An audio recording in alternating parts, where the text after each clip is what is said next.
Hey there, I'm Adrian Atkinson and thank you for joining me. So first we look at the changes that are going to create a safer Jamaica in strategic priority number 3, security and justice. And then later, how the youth are redefining who they are one musical note at a time in Instrument for Change. Stay tuned for all this and much more on Jamaica Magazine. Soon come back.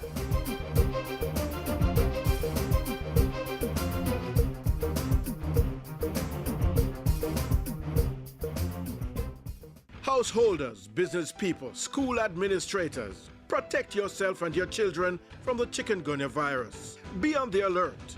Help control the mosquito population. Chikungunya is a virus transmitted by the Aedes aegypti mosquito, which breeds in and around your home, workplace, and school. Destroy breeding sites. Empty old tires and all other containers where water can settle. Bore holes in old cans. Cover water drums and garbage cans. Wash flower pots and vases and clean pet dishes regularly. Protect yourself from mosquito bites. Cover your body as much as possible and use mosquito repellent containing DEET. And if you're experiencing symptoms of chikungunya, a sudden high fever, headache, rash, nausea, pain, stiffness, or severe joint pains, see your doctor or go to the nearest health center.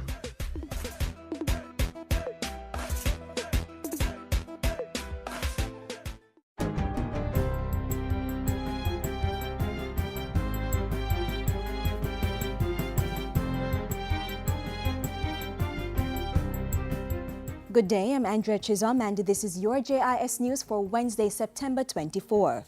Government's drive to enhance national productivity took another step on Tuesday when the much-anticipated Flexi Work Bill was passed in Parliament. The bill, formerly called the Employment Flexible Work Arrangements Miscellaneous Provisions Act, was passed in the House of Representatives. It will now head to legislators in the Senate for consideration. And I wish to assure this Honourable House that we will be moving with the necessary alacrity to implement where practicable the recommendations and suggestions. In addition, Mr. Speaker, I wish to reiterate to this House our commitment, our very strong commitment to intensify the public education campaign surrounding this bill. A comprehensive public education program will be conducted by the Jamaica Information Service. Under the legislation, there will be no set 8-hour work day. All 7 days will be considered possible normal work days, and employees and their bosses can decide which of those days and shifts will make up the 40-hour week. Flexi work arrangements will help the country improve productivity, create more jobs, and grow the economy. A number of community groups and other stakeholders will benefit from the Small Grants Program under the second phase of the Community Empowerment and Transformation Project COMET 2. The program, which is funded by the United States Agency for International Development, will provide about $195,000 to the various groups so they can implement different projects. To promote community-driven crime prevention activities and support community-based projects. We anticipate the grants will create many ripples in support of our goals and objectives under COMET 2. The entity also launched its social media campaign on Tuesday, promoting adherence to the rule of law, human rights, and accountability and integrity in society. COMET 2 is a community crime prevention program that supports the Ministry of National Security's Unite for Change campaign. The program is being implemented in 25 communities across 5 parishes over the next 5 years at a cost of $13 million. Policymakers and researchers will be better able to access information on poverty reduction and community development in Jamaica through the Wesley Hughes Documentation Center. The center, which is based at the Planning Institute of Jamaica PIOJ, recently became the repository for material compiled by the Jamaica Social Investment Fund JSIF. It was made possible by a newly signed Memorandum of Understanding between the PIOJ and the JSIF. The center promotes the sharing of information resources by coordinating the development of various libraries within the network with a view to ensuring that most efficient means of meeting the information needs of planners, decision makers, and other users of socioeconomic information. JSIF-related research papers, manuals, conference proceedings, photographs, CDs and DVDs and other information resources will be made available to members of the public and local and foreign researchers.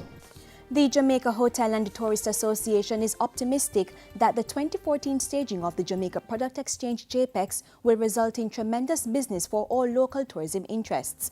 President of the association, Nicola Madden-Gregg, says about 230 local suppliers got the opportunity to forge partnerships from a wide mix of agents who can bring us business. Over 300 delegates from the world's major wholesale tour operators, travel agents, and media from the USA, Australia, the Czech Republic, Canada, the DOMREP, Germany, Mexico, and the UK. An additional 80 local suppliers of goods and services, including manufacturers, also participated in the event. Mrs. Madden-Gregg was addressing the opening of JPEX on Sunday. And finally, the Jamaica Tourist Board JTB will launch the Clive Taft Retrospective Tourism Exhibition as part of activities to mark Tourism Awareness Week. The exhibition will be mounted at various locations across the island, starting with the Tom Redcombe Library in St. Andrew this Thursday, September 25.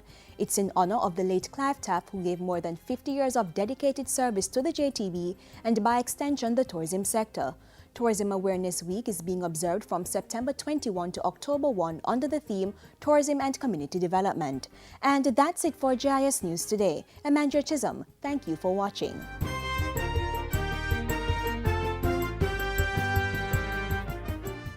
Longing for flexible work hours? Well, the Ministry of Labour and Social Security is ready to give you just that through its new flexi-time arrangement. This means both you and your employer can arrange the traditional 40-hour work week in a way that best suits your needs and that of the organization to which you are employed.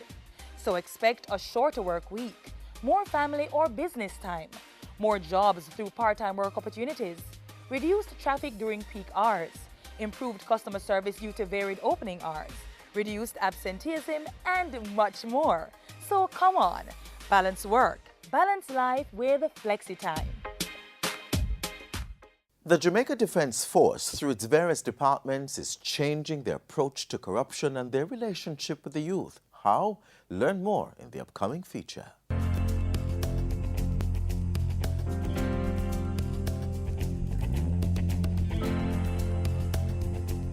Creating a safer society. Government, through the Jamaica Constabulary Force, continues to press towards this goal. And with the increased use of technology, intelligence, and greater community involvement, the JCF has been seeing successes in its fight against violent crime. Another main area of focus is the fight against corruption.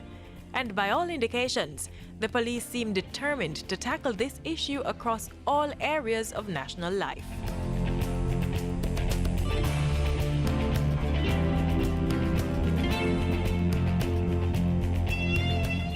I understand that concerns about corruption among public officials, and particularly within the JCF, has deep implications for our ability to engender trust and maintain respect for our systems of governance. I give you my personal commitment that under my watch, the JCF will act decisively to remove any member who has chosen the path of corruption. And with that promise, the newly appointed police commissioner reinforced the government's commitment to weed out rogue cops and go after other corrupt officials. The commissioner's pledge comes weeks after the formation of the major organized crime and anti-corruption agency MOCA. The agency has 4 main mandates: dismantle major organized criminal networks, go after the facilitators of crime, stamp out public corruption, which includes police corruption, and put an end to financial economic crimes. From the anti-corruption initiative, focused mainly on police corruption and civilians who assist in police corruption by offering bribes to the police. We have also had some 27 civilians arrested for police corruption and 31 police officers, and this is since January. And these are cases, the majority of these cases are now before the courts. MOCA has also been having major success in crippling illegal quick cash schemes through its lottery scam task force. Since April, The task force has carried out 150 operations and arrested and charged 196 persons. Some 600 persons have been arrested for breaches of the Lottery Scam Act since the law became effective in 2013. All I can promise is that we are going to be committed, we are going to be focused at the task at hand, we are going to be going at the individuals who are involved in these nefarious activities without fear or favor, and no one is above the law. The MOCA boss is also serious about public support and the need for greater intelligence to nab the culprits. So at every opportunity, we intend to engage the communities. And we're going to start as well with the children and try to engender and develop an anti-corruption culture from the youngest ages in our society.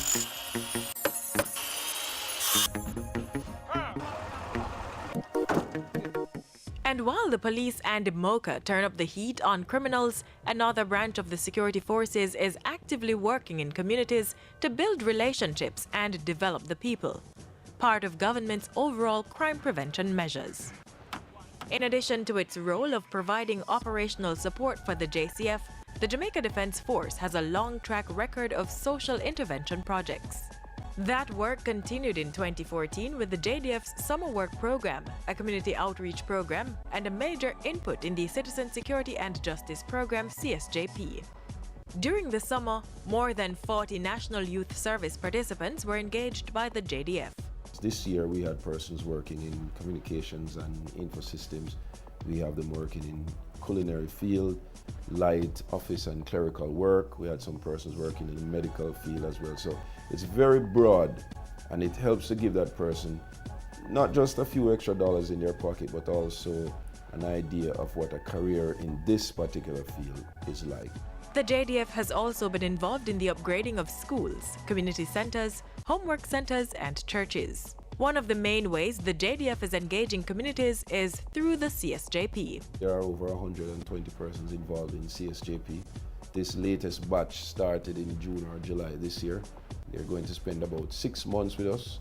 All the interns participate in both classes, and also they're actively engaged on the work sites. So they get work experience out of that. They will learn skills in welding, electrical engineering, general construction, plumbing, you name it. And at the end of the 6-month period, they then go back to their communities, not only with some life skills and some real technical abilities, but they also leave with the sort of work ethic that we value here in the JDF. Once they've completed the program, all participants get valuable letters of recommendation which they can use as they seek employment. Since the start of the program, 3 participants have applied and were accepted into the ranks of the JDF. The Army also hired some of the CSJP participants to work on project sites. Take Mark Knott, for example.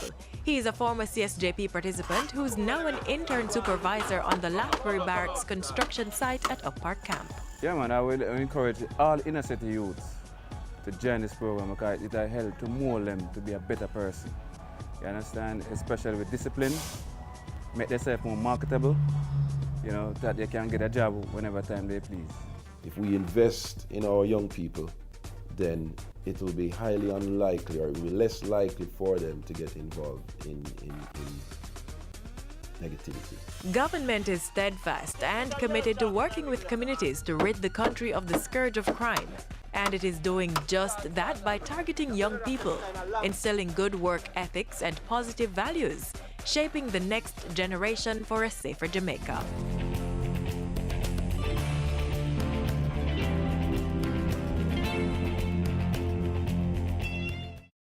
When criminals disagree, they seek revenge.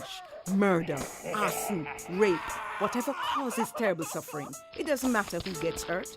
Women, children, and the elderly, they are the main targets. Don't support the criminals. Don't cover up for them. Don't take their money. Take a stand now for the right of our women and children to be free from fear and abuse. Silence brings violence. A message from the Ministry of National Security. In need of legal representation and without the necessary funds? Our justice system provides an avenue through which every citizen can receive adequate representation before the courts. Let's learn how you can access these services. We want justice! We want justice! Stop! In search for justice? Don't go screaming to the streets. The government's legal aid clinic is at your service. Detained by the police? Out on bail? Have a criminal matter before the courts? Seek legal representation through the council. It's free, free, free. A lawyer is assigned and justice is served.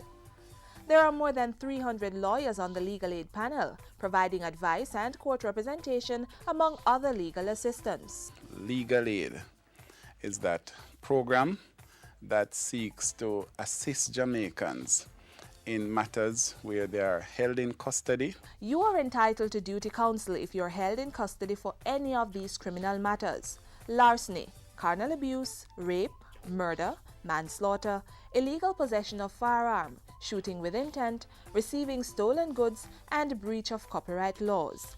It's at no cost. There are two types of services provided by the Legal Aid Council: duty counsel and legal aid.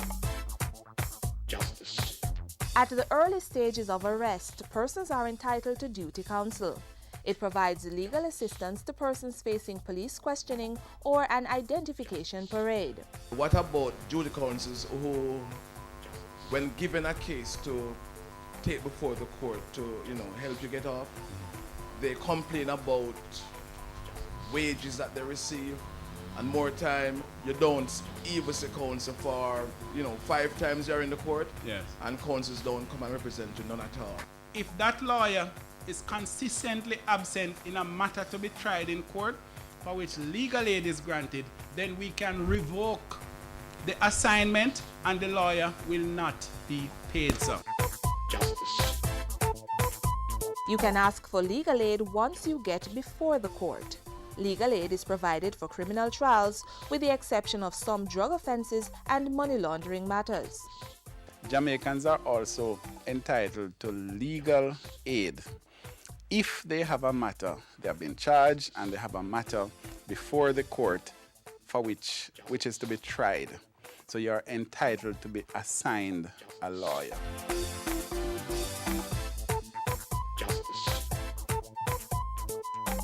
There are 3 easy steps to follow when seeking legal aid. Step 1. Get an application form from any police station, post office, legal aid clinic, or court's office. If you are under 18 years old, your parent or guardian or any other adult may apply on your behalf. Step 2. Take the application form to any one of the following places: the court's office, the legal aid clinic, the registrar of the gun court, or the registrar of the Supreme Court. Step 3. Your form will be assessed, and if approved, an attorney will be assigned to your case. Please remember, you may be asked to pay a part of your legal fees if you can afford to. The government is determined that financial disability should not prevent anyone from getting justice. If you need assistance or know someone who does, visit or call the Kingston Legal Aid Clinic, 131 Tower Street, telephone 922-3792 or 922-3556. The Montego Bay Legal Aid Clinic at 17 Orange Street in Montego Bay, telephone 952-2183, or the Norman Manley Law School's Legal Aid Clinic at the University of the West Indies, Mona.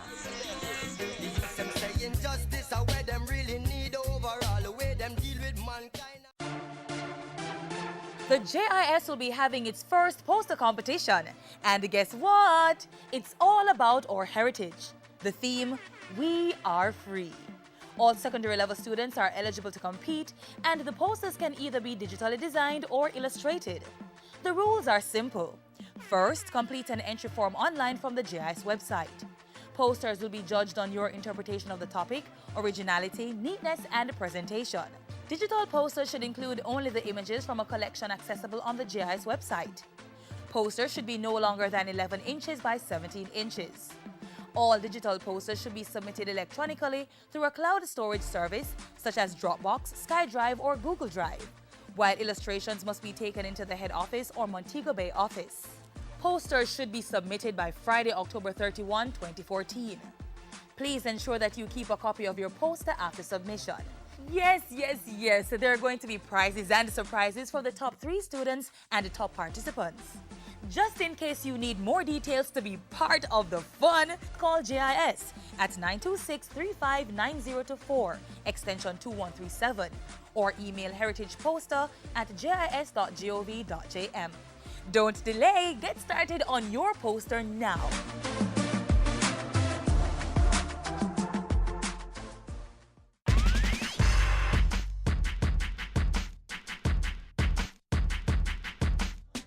Do you remember this song? Now all is united, there's no room for fighting, so let's just call the night. How about this one? We don't need, no more trouble. Both songs cry for peace, unity, and justice. Issues about security and justice have permeated our music throughout the ages. What's more is that the men and women that were at the core of the music also believed that this medium was the means through which many of these issues could be resolved. Music is a perfect avenue to express emotions ranging from joy to pain to longing. It also has an unharnessed capacity to effect change, even social change. One way that music accomplishes this is that it appeals to one and all. One song, one beat will resonate.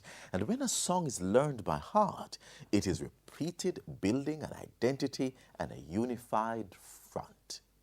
Music also opens the avenue for dialogue.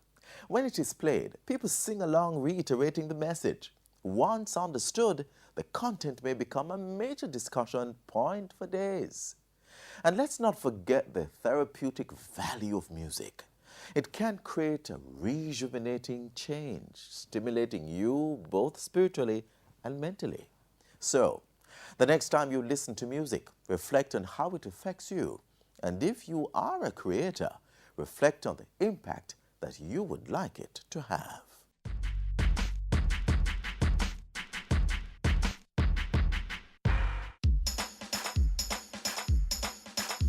We want a productive Jamaica. We are not productive Jamaicans. Productivity to move forward on this land. Productivity, that's the way to go, we should understand. Productivity is the way to go for all us Jamaicans. Small business, big business, old and young, we are tell every woman and man. We want growth and prosperity for a better nation with a building plan. So we can build our product and sell our product and put more money in our hand.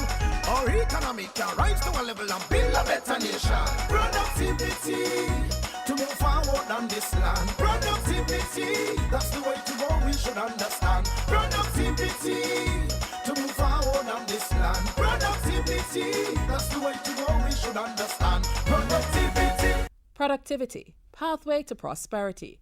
A message brought to you by the Jamaica Productivity Center, a department of the Ministry of Labor and Social Security. Now, a bit more music, but this time from a group of young Jamaicans who are not only budding musicians, but they are also learning that this is an ideal tool for self-expression. Feel the music. Let it soothe you, transform your mind, take you to another world perhaps? That's where I enjoy myself and everything out there is so corrupt. I love to play the xylophone. It helps me to set my mind free. It keeps me peaceful and calm at times when I'm angry. The value of using music as therapy has been widely researched and proven. And it is this fact that organizers of the National Youth Orchestra of Jamaica are using as the basis to drive its operations. Modeled off a similar orchestral program, Venezuela's El Sistema, the NYOJ seeks to use music to impact the lives of youth from inner city communities. We're hoping to prevent crime through teaching giving these students an option other than, getting in trouble after school. The program allows young persons aged 10 to 18 years to learn how to play a musical instrument. For the most part, students practice individually based on their instrument, but combine for choir and orchestral rehearsals. I'm hoping to have more refined kids, kids who will help each other and instead of fighting each other. I'm hoping that the parents will also come together and unite so that they can help us with the kids and help their kids to have a new future in music. Primarily funded by the Organization of American States, the OAS, with the help of other partners, the NYOJ so far generates further income through concerts put on by the organizers.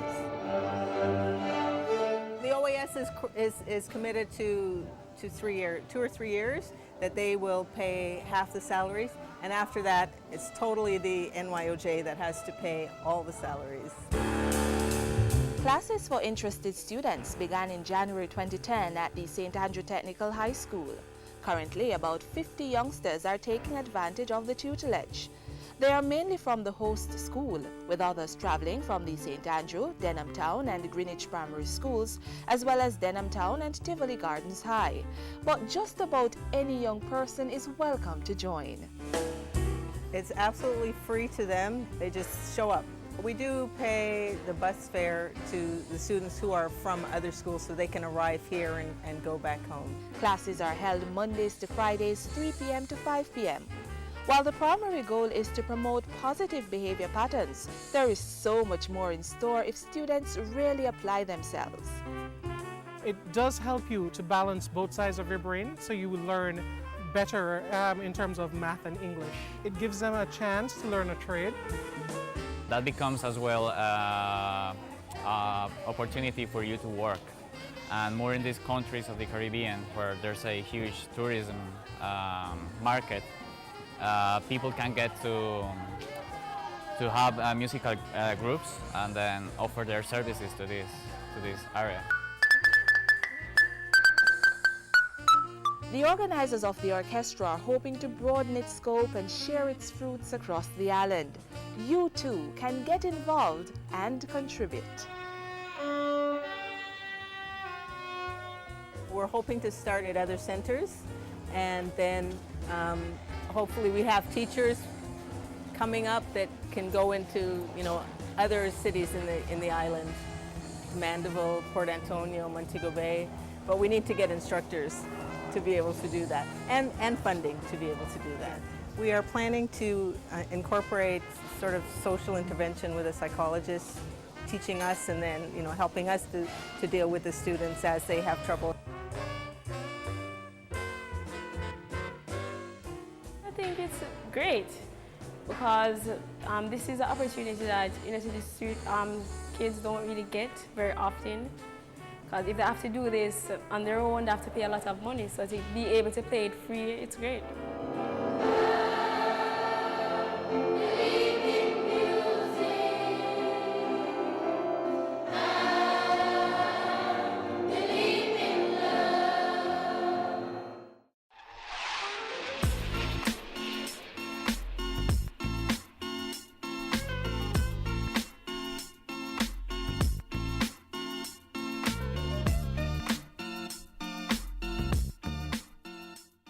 As you go forward to effect change in your homes, workplaces, and communities, be empowered by this thought from Mahatma Gandhi.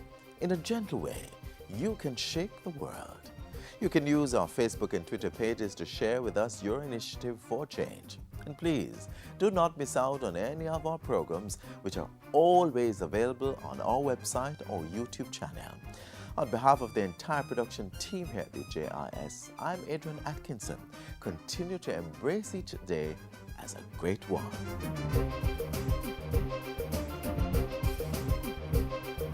This has been a production of the Jamaica Information Service, the voice of Jamaica.